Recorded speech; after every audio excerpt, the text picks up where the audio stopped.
It was hard, but I did resist the temptation of getting ChatGPT to write at least a little part of my remarks. By the time I finish this afternoon, you'll probably regret that I resisted that temptation. But it's worth thinking about technologies in a broader frame.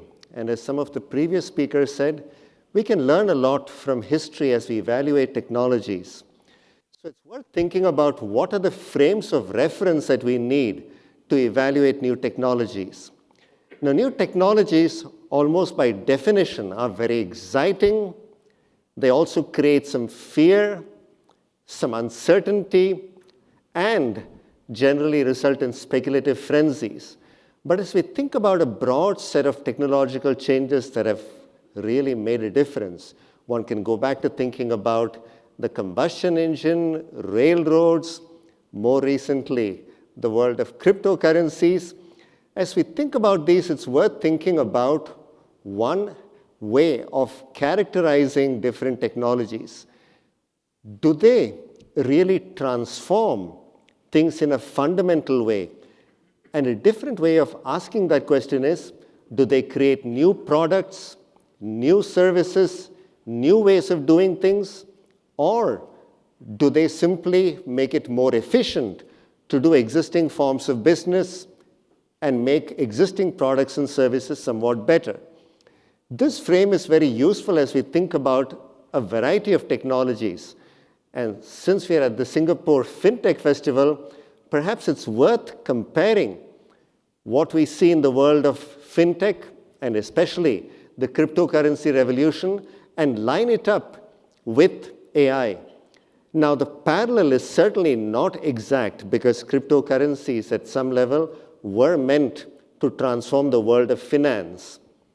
But it's worth thinking about whether they really had a transformative effect, or if you think about where the cryptocurrency revolution has left us, whether what it really did was identify a set of deficiencies in existing financial systems and catalyze changes. Now, that is transformative in its own way, but I think AI certainly goes far beyond that. It is about changes in financial services. It's about how healthcare can be conducted in better ways. It's about education, my very own field. So AI is certainly much more pervasive, but I think in terms of principles of evaluating new technologies, it's not that different. So I want to talk a little bit about the standards for evaluating technologies. Then, while we've heard a lot about the promise of AI, I want to talk about a few potential deficiencies and then discuss about 4 paradoxes where, again, I will draw symmetries between the cryptocurrency revolution and the AI revolution, and then talk about what role governments might play in terms of creating guardrails to harness the benefits of this technology. Now, as we think about how to evaluate AI, as I argued, one can think about whether there are fundamental transformative changes. And of course, the specific nature of AI becomes important as we discuss exactly what sort of standards we should employ. So when we think about predictive AI, some of the standards are fairly clear.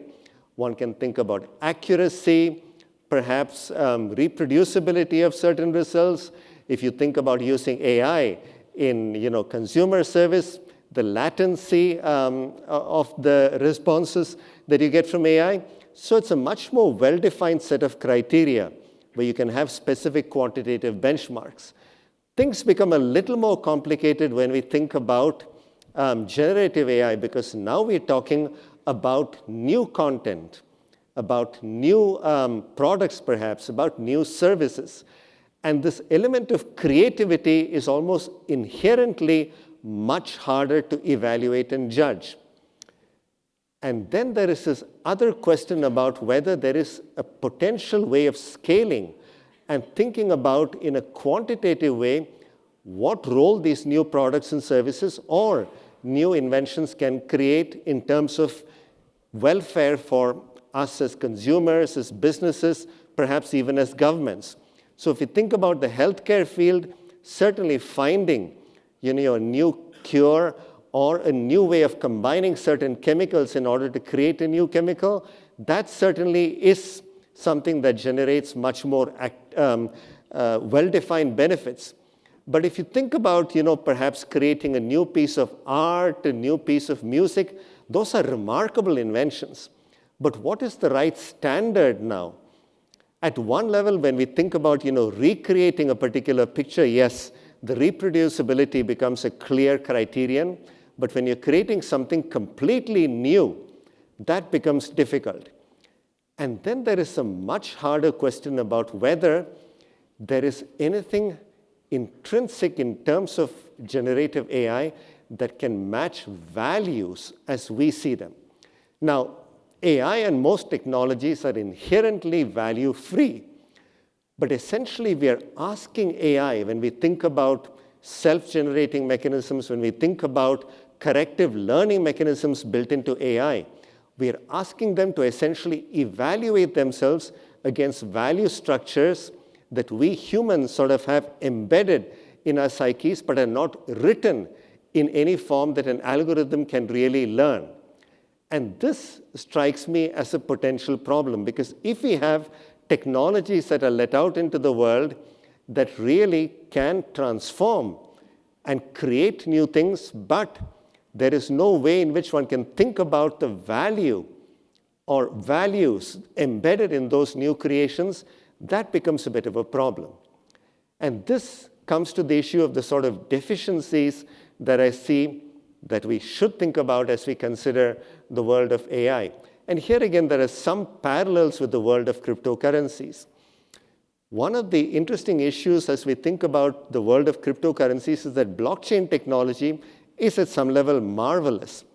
But blockchains are self-contained ecosystems that don't communicate very well with other blockchains or with the outside world. So you need oracles, which are these pieces of software that convey information between blockchains or between a particular blockchain and the real world.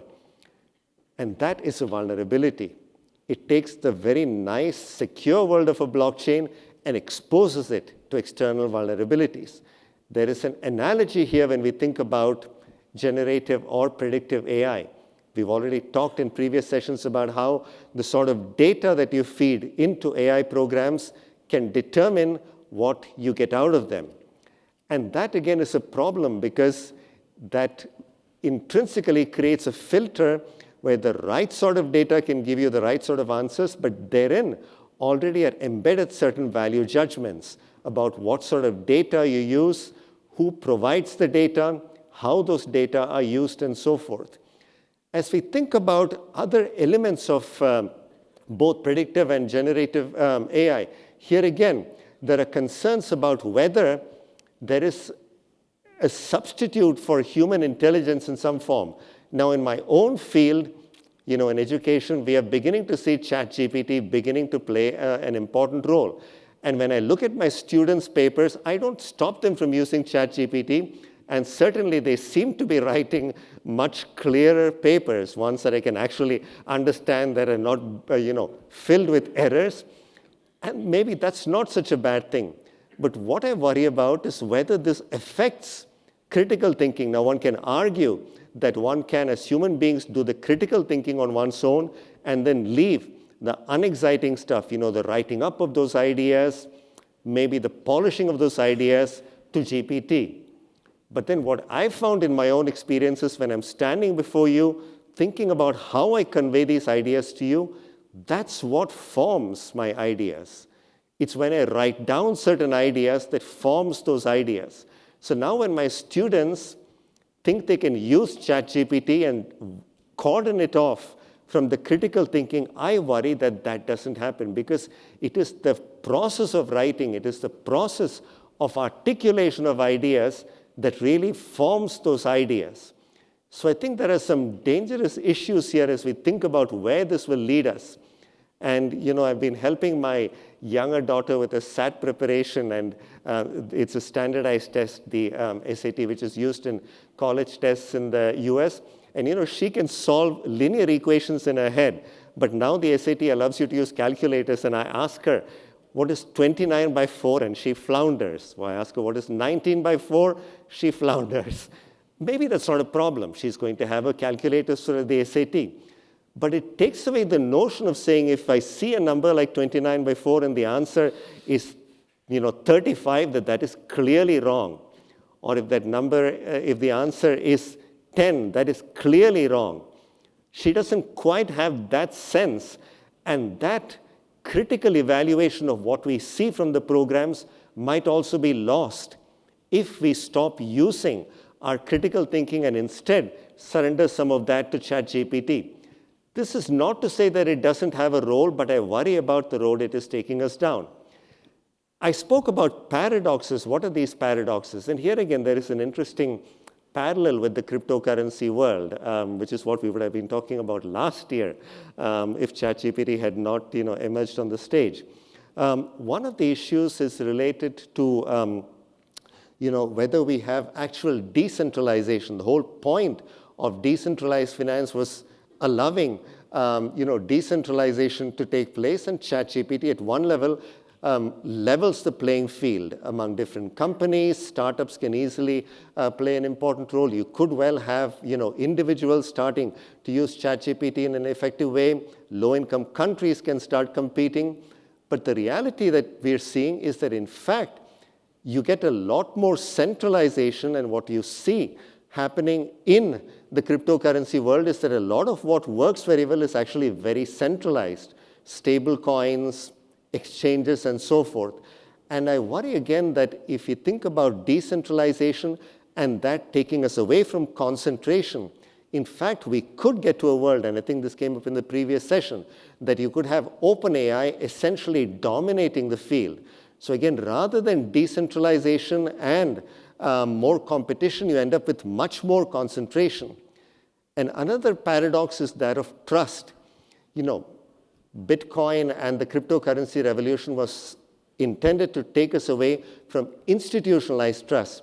But what we've learned is that people do want things to trust, which is why we have people, although they could keep their money in decentralized wallets, essentially keeping all their money in exchanges that they can see that have a name to them, like FTX, Binance, and so forth.